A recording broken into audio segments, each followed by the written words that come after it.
Assalamualaikum, salam sejahtera. Okey, kita kembali lagi ke Transmatic Autobands. Okey, pada hari ini kita nak explain sikit pasal engine suspension lah, ataupun lebih dikenali di automotif ni engine mounting lah orang selalu panggil lah.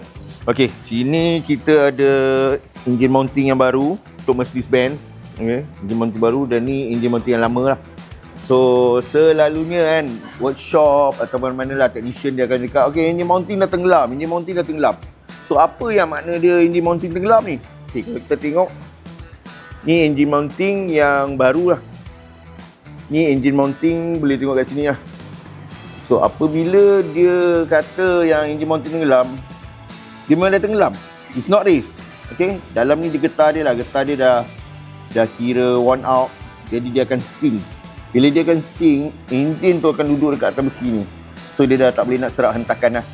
So itulah makna dia engine mounting tenggelam lah bila orang cakap. Jadi kita kat sini kita tukar lah. So ni perbezaan dia lah apabila engine mounting baru dengan engine mounting yang lama. Yang lama dah worn out, dia akan sink down. And then dia takkan serap lah. Serap lagi gegaran enjin tu lah. So yang ini dia akan serap lah sebab dia baru. Okay, dia race. Untuk Mercedes-Benz, BMW dan kebanyakannya Continental ni kereta lah, diorang memang design this type of engine suspension lah. Nama sebenar dia lah engine suspension untuk serap hentakan. So apabila kita tengok, kita buat inspection, bila time service ke atau repair, kita akan check lah engine mounting dia, bila dia sink lah, dia tenggelam ke tak. Bila tenggelam, dia dah tak serap lagi lah. Ini lebih pada NVH lah, noise, vibration and harshness lah.